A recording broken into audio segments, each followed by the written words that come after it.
ये ना, ये जो स्टोरी है ये आम जिंदगी हर कोई रिलेट कर सकता है। एक फॉलोअर सब्सक्राइबर है अपनी, उनका नाम है रिधि। उनका मेरे पास मैसेज आता है, डॉक्टर रिधि पढ़ाई के लिए वो अपनी जो है चंडीगढ़ मूव करती है। और वहाँ पे जाने के बाद ना, जो पहले तो उनका व्यवहार बताता हूँ मैं। जो रिधि थी वो बहुत ही ज़्यादा लेमैन होती है ना, कि बहुत ज़्यादा नीची फैमिली से बिलोंग करती है, बट इंट्रोवर्ट किस्म की, कि उन्हें ज़्यादा किसी से बात करना पसंद नहीं होता। आपने डॉक्टर्स का नेचर भी देखा होगा कि वो ज़्यादातर बात नहीं करते, नॉर्मली दवाई ली चलो जाओ। रिधि जो थी अपनी डॉक्टरी की पढ़ाई करने के लिए, ट्रेनिंग करने के लिए चंडीगढ़ मूव करती है। ठीक है, चंडीगढ़ में ये फ्लैट लेती है, और फ्लैट में इनको एक फैमिली मिलती है नीचे, जो फर्स्ट फ्लोर पे रह रही थी। सेकंड फ्लोर पे एक कमरा दिया जाता है, उसमें ये रहती है। तो डेली इनकी मम्मी से, रिधि की उनकी मम्मी से 1.5-1.5 घंटा बात होती थी, भाई बहनों से आधा पौना घंटा बात होती थी। नए नए ये शिफ्ट हुई थी तो मन भी नहीं लगता था बहुत ज़्यादा। रिधि का उस टाइम पे कोई बॉयफ्रेंड नहीं, कुछ भी नहीं, तो घर पे ही बात हुआ करती थी। तो इसने ना, जब ये जाती थी अपनी लाइब्रेरी वगैरह पढ़ने के लिए जाती थी, या जहाँ पर हॉस्पिटल में लगी थी ट्रेनिंग के लिए वहाँ जाती थी, ये जब भी वापस आती थी ना, ये देखती थी फर्स्ट फ्लोर पर पूजा पाठ चल रही है। वो जो फीमेल थी वो कामाख्या देवी की पूजा किया करती थी। ठीक है, तो क्या हुआ, जब भी ये जाया करती थी तो बोल देती थी वो आंटी जो थी नीचे फ्लोर वाली, रिधि रिधि जल्दी इधर आ, एक काम कर, ये प्रसाद खा ले। तो रिधि की मम्मी ने उसे बोला हुआ था, कभी भी ना, अगर प्रसाद भी है तो उसे आप रख देना, उसे खाना मत। होता है कईयों के घर में होती है रोक टोक, कि कोई चीज़ दे तो मत खाना, ज़्यादा देर रुकना मत, अपने पढ़ाई पे ध्यान देना।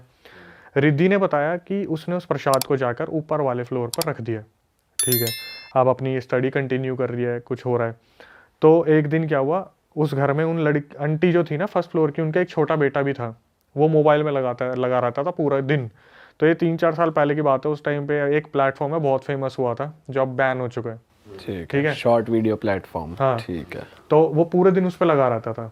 तो रिद्धि ने बताया कि वो एक दिन नीचे आई तो पूजा पाठ चल रही थी।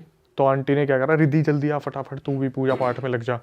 तो रिद्धि पूजा पाठ को तो नहीं मना कर सकती ना, खाने को तो मना कर सकती है। तो पूजा पाठ के दौरान उसे ना, जब पूजा पाठ खत्म हो गई तो प्रसाद में रिद्धि को दिया लौंग, लौंग के दाने, और उसमें कुछ राई के दाने थे। बोली बेटा इसे खा ले, ये बहुत अच्छा रहेगा तेरे शरीर के लिए। तो उसने क्या करा, रिद्धि ने हाथ में ले लिया, हाँ आंटी ठीक है, आंटी ठीक है आंटी। और उसने क्या करा, गेट के बाहर जाके उसको फेंक दिया, और ये अपने फ्लोर पे आ गई। तो अपने फ्लोर पे आई, अच्छा खासा पढ़ रही है। अगले दिन जब ये जा रही थी तो इसकी जो फर्स्ट फ्लोर वाली आंटी है बोलती है, बेटा तूने उस प्रसाद को फेंक दिया, तूने खाया नहीं उसे। तो ये मन ही मन में इसके क्वेश्चन चल रहे हैं, इन्हें कैसे पता चला कि मैंने फेंक दिया था। ये अपनी मम्मी को बताती है कि ऐसे ऐसे आंटी ने आज मुझसे पूछा। तो इसकी मम्मी बोलती है, बेटा देख, मैं अभी भी यही एडवाइस दूंगी, तू पढ़ाई पे ध्यान दे, इन सब चीज़ों पे मत दे। तो ये शाम को वापस आती है, तो फिर पूजा पाठ चल रहा है। तो आंटी क्या करती है, बर्फ़ी का डब्बा आगे कर देती है, और वो बर्फ़ी का डब्बा एक ब्रांड का था। तो ये सोचती है ब्रांड में तो क्या ही दिक्कत होगी, थोड़ा सा तोड़ के ये अपने मुंह में रख लेती है। उस दिन के बाद, ये जिस दिन वो खाया ना इसने, उसी दिन के बाद इसके साथ ना अजीब अजीब से इंसिडेंट शुरू हो गए। जैसे ये कहीं भी पैर रख रही है ना, इसका अपने आप पैर चलते चलते टेबल से लग गया। सब्जी काट रही है, उंगलियां कट गई। ठीक है, बाल ड्रायर कर रही है तो बाल बहुत टूट रहे हैं। दांत में दर्द रहना शुरू हो गया। बाल बहुत ज़्यादा, मतलब कुछ ना कुछ हो रहा है कि उसको एलर्जी हो रही है हाथों में, बालों के आसपास।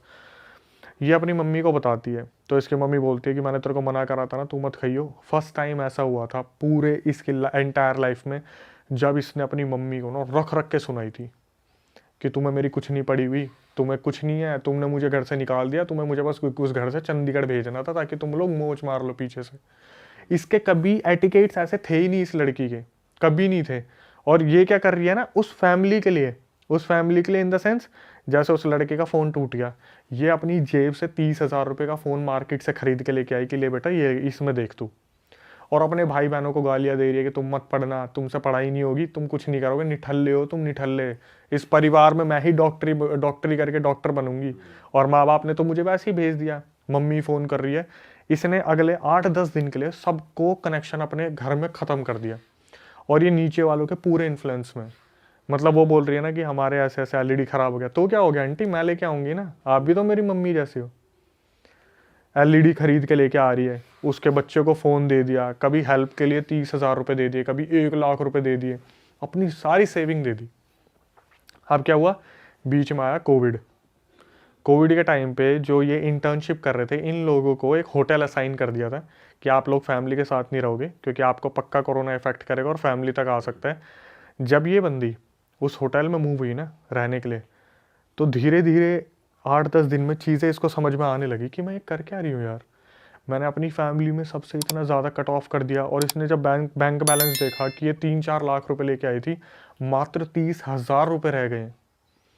अगर वो नीचे वाली अपने घर में भंडारा करवा रही है तो इसने 50,000 रुपये दे दिए, इसने 60,000 रुपये दे दिए, कोई कथा करा रही है तो 10,000 रुपये दे दिए। इसको रियलाइज़ होता है कि मैं अभी तक कर क्या रही थी। ये रोती रोती अपनी मम्मी को फ़ोन करती है कि मम्मी मैंने आपको बहुत गलत बोला है। उसकी मम्मी बोलती है कोई नहीं, तू एक काम कर, थोड़े दिनों के लिए घर आ जा। इसका ये बताती है कोविड चल रहा है, कोविड में घर तो मैं आ ही नहीं सकती, मैं इस फील्ड में हूँ।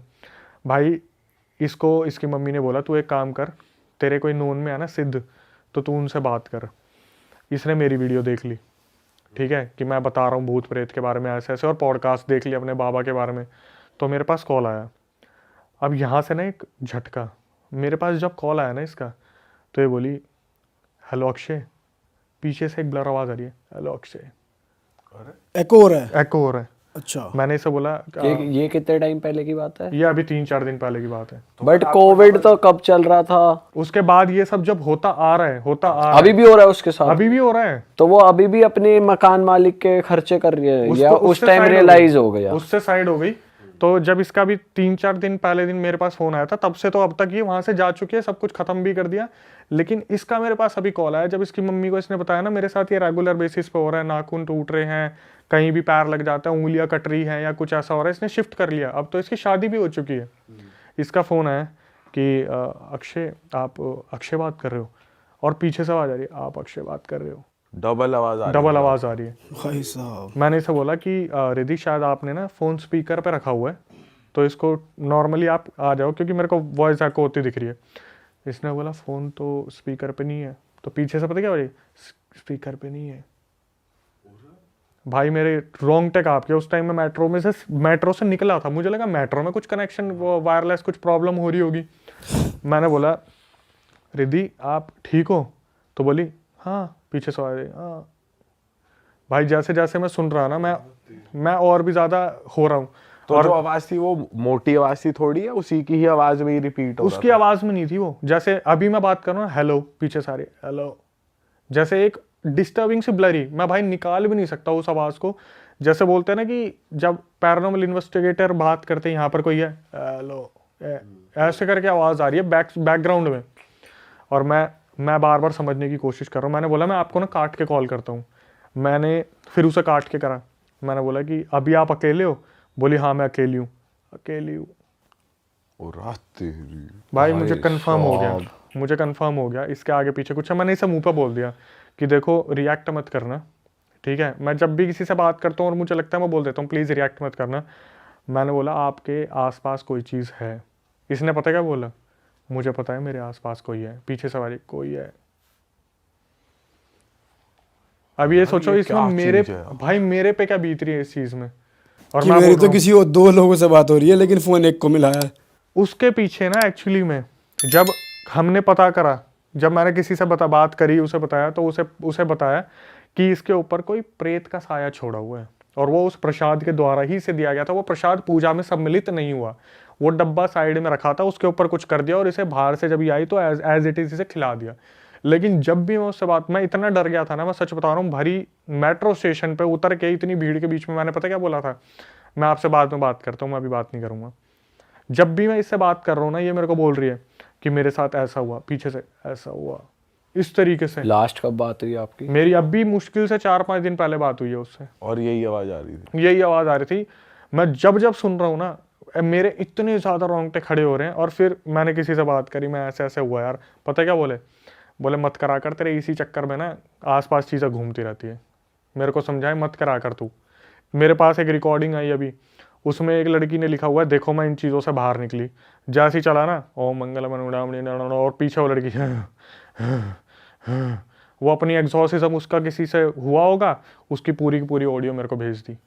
अरे तेरी। वो अभी भाई भी पता है जो जब आप ऐसे एक्चुअली किसी को स्टॉप कर रहे होते हो या हेल्प भी कर रहे होते हो ना, वो तो आप चीजें- पे चीजें हाँ। आती हैं कि वो आपको रोकेगी, बिल्कुल कि आपको चोट लग मतलब गई, तुम कुछ उनके लिए कर बाधा गया। बन रहे हो, जो हाँ। नेगेटिव एंटिटी है, तो वो तुम पे अटैक कर सकती है भाई। बिल्कुल। मेरे को कितनी बार ऐसा लगता है यार कि जब कोई स्टोरी मेरे पास आती है ना, वो बंदे मेरे को बताते हैं, कई बंदे पता क्या होते हैं, स्टोरी तो भेजते हैं, साथ में कंक्लूजन भी मांगते हैं कि सर आपने पूरा सुन लिया ना, आप मुझे बताओ क्या हो सकता है।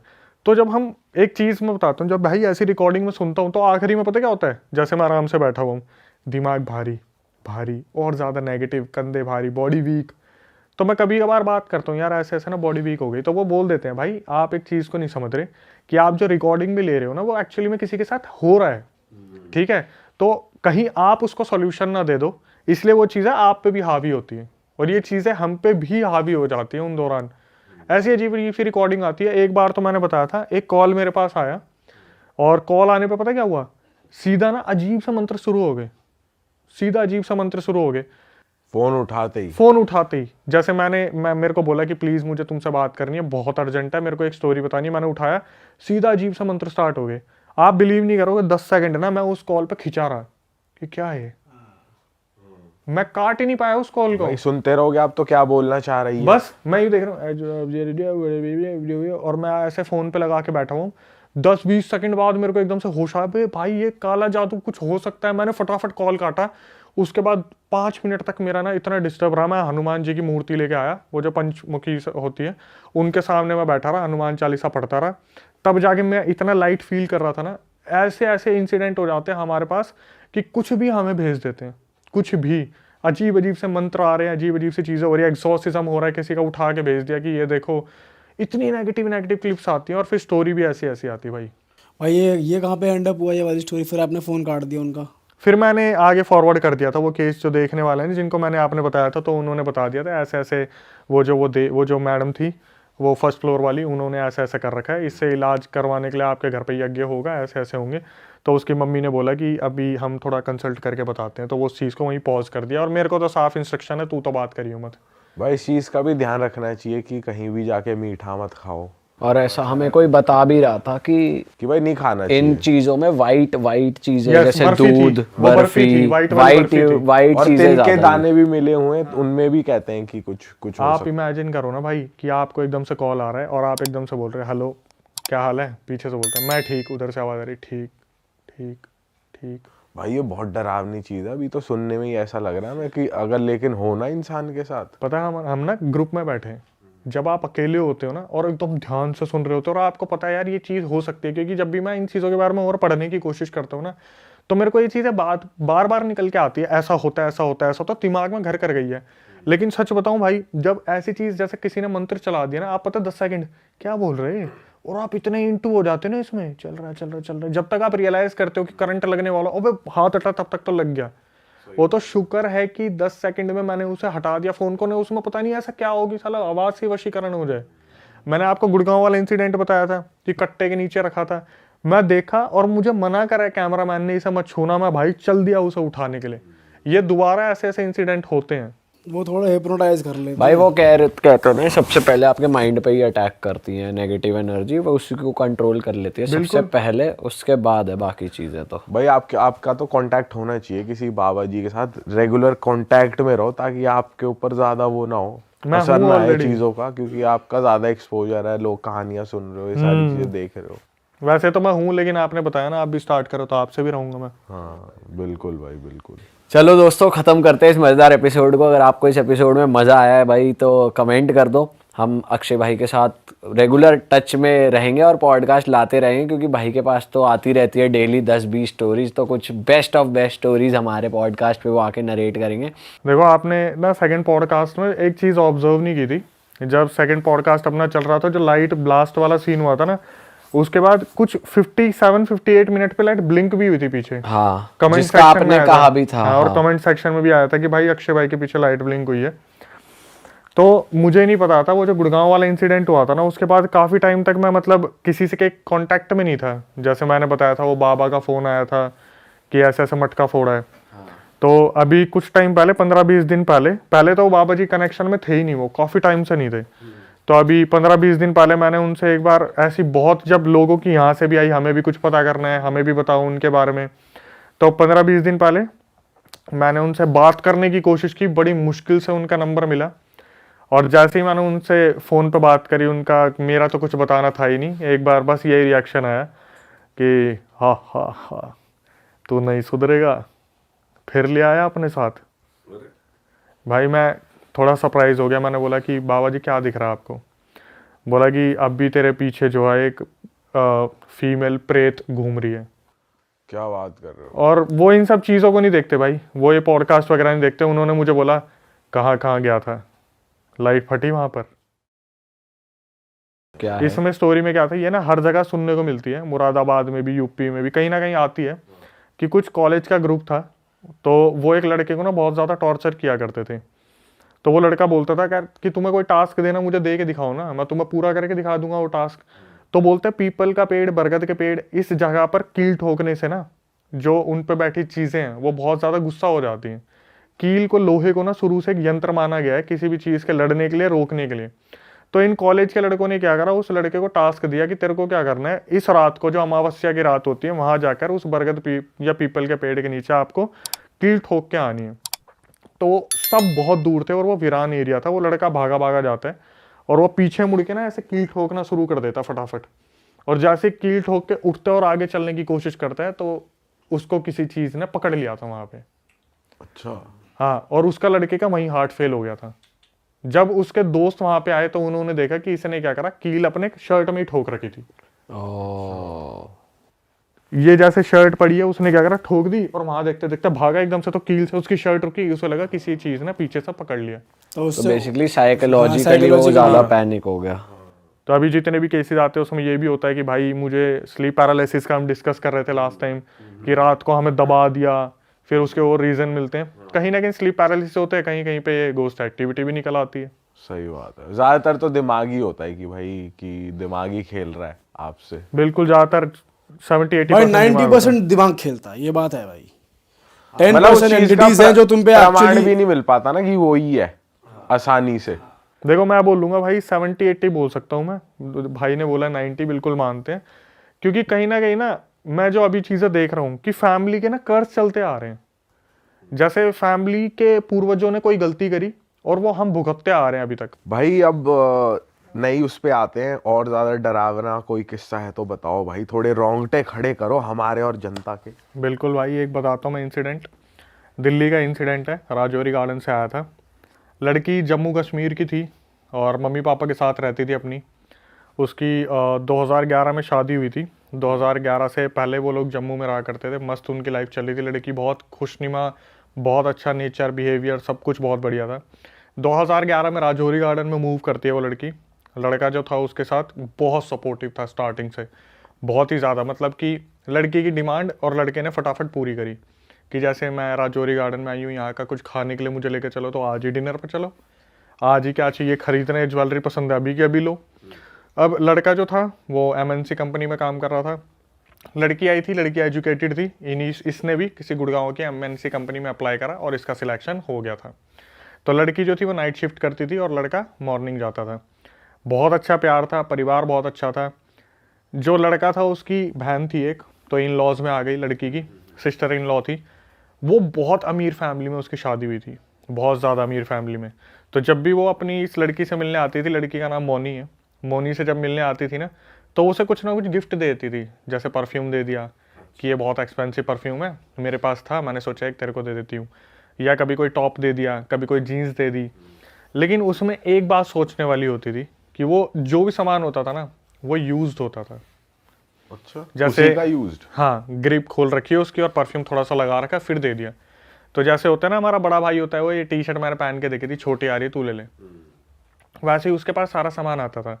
तो ये लड़की जम्मू की थी, वहाँ पर ऐसा पहनावा नहीं था कि वेशभूषा बदल गई, वहाँ पे तो बहुत कवर करके रहना पड़ता है, भारी कपड़े पहनने और पड़ते ये हैं। सब उसे पता होता था कि वो यूज सामान हाँ, दे रही है। सब पता था उसे कि यार तो सिस्टर इन लॉ है, प्यार बहुत ज़्यादा है, बातचीत बहुत अच्छी है, तो वो दे देती थी, ये रख लेती थी। अब क्या हुआ, थोड़े टाइम बाद ना वहाँ पर उस लड़की को, मोनी को, सबसे ज़्यादा सपोर्ट करने वाले थे उनके फादर इन लॉ, जो लड़के के पापा थे। कि बेटा मैं हूं ना, तू मेरी बच्ची जैसी है, तेरे को कोई भी दिक्कत हो तू बता दियो। और मम्मी जो थी ना उसके लड़के की, मदर इन लॉ, वो थोड़ा सा चींची चैंचा करती थी कि सुबह जल्दी नहीं उठी, काम नहीं करती, रात को शिफ्ट में आ तो क्या हुआ, करते करते कर लिया कर, सुबह का खाना बना के सो जाया कर। और मोनी रात की शिफ्ट करती थी, सुबह तक थक जाती थी। तो धीरे धीरे सब जो है ठीक चल रहा था।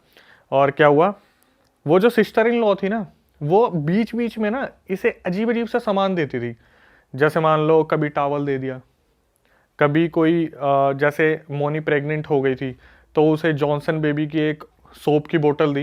और जो सोप की बोतल थी उसके अंदर पता क्या होता था, जैसे लौंग और वो दालचीनी के दाने, अजीब अजीब सी चीज़ें यूज़ करने के लिए देती थी। लेकिन मोनी जो थी वो कभी भी मना नहीं करती थी अपनी सिस्टर इन लॉ को कि ठीक है यार दे रही है तो बच्चे के लिए अच्छा होगा।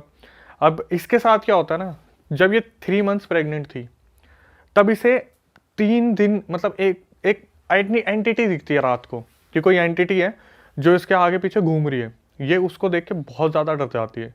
तो ये अपने हस्बैंड को बताती है कि ऐसे ऐसे ना मुझे कल रात को कोई एंटिटी दिखी थी और मेरे को डर लगता है अब इन चीज़ों से। तो उसके हस्बैंड बोलते हैं देख तू नाइट शिफ्ट करती है, तेरे को हो जाता होगा हेलुसिनेशन वगैरह, कुछ वहम हो जाता होगा, ऐसा कुछ भी नहीं है। इसने अपनी मदर इन लॉ को बताया, उसने तो धुतकार दिया, चलना तू पागल कहीं की, नाइट शिफ्ट मत करा कर, छोड़ दे नौकरी तेरे से नहीं हो रहा। तो मिस जिस दिन वो एंटिटी दिखी थी ना, 3 दिन बाद लड़की का अजीब तरीके से मिसकैरेज हो जाता है। अच्छा, अजीब तरीके से भाई, ये बहुत ज़्यादा डिप्रेशन में चली जाती है। और ये फीमेल के लिए शायद ऐसी सिचुएशन है जो वो अनएक्सपेक्टेड था। तो वो जो सिस्टर इन लॉ है वो आती है घर में, क्या हुआ, मिसकैरेज हो गया, कोई नहीं ठीक है, कोई नहीं तू एक काम कर, पानी पी। बोतल निकालती है उसे और पानी पिला देती है। तो बस पानी में से अजीब सी स्मेल आ रही थी, वो पी लेती है, फिर ज़्यादा ध्यान नहीं देती। ऐसे सिचुएशन में तो रोना आ रहा है तो उस पर ध्यान दिया जाएगा, ठीक है, उसे समझाते हैं कोई नहीं ठीक है जो है हो गया कोई नहीं। तो फिर फादर इन लॉ जो थे ना उसको बहुत ज़्यादा सपोर्ट करते थे, बोलते बेटा जो नसीब में लिखा होता है वो तो होता ही है, तो कोई नहीं दोबारा कर लेना यार, अगर ऐसा सही रहेगा कोई नहीं। धीरे धीरे सिचुएशन निकलती है और ये खुद को संभालती है। अगले साल फिर ये कंसीव होती है। अब सबको बहुत आशाएं हैं घर में, भाई किलकारियाँ गूंजेगी, बहुत बढ़िया होगा। इसे फिर अचानक से रात को एक एंटिटी दिखती है और इसके दिमाग में यही चल रहा है कि यार इस बार कुछ दिक्कत ना हो। तो ये इन बिटवीन ना बहुत पूजा पाठ करने लग जाती है। तो अगले 3 दिन बाद दोबारा इसका मिसकैरेज हो जाता है। 2011 में शादी हुई, 11-12, 1 मिसकैरेज, 2 मिसकैरेज, 3, 4, 5, 6, 7 मिसकैरेज इसके हर साल होते हैं। अरे हर साल सेम तरीके से, सेम तरीके से कि एक एंटिटी दिख रही है, 3 दिन बाद मिसकैरेज। और एंटिटी क्या दिखती है कि एक फीमेल है, ब्लैक सी शैडो है, इसके कमरे में घूमती है। एक बार इसे दिखी थी बहुत अजीब तरीके से कि ये लेटी हुई है। इसने आँख खोला, देखा ऊपर पंखा है और पंखे के ऊपर वो बैठी हुई है फीमेल, और उसके पैर इसके बगल में झूल रहे हैं। ओ अब आप हाइट देख लो, तो वहां बैठी हुई है और उसके पैर इसके बगल में झूल रहे हैं। बाप रे।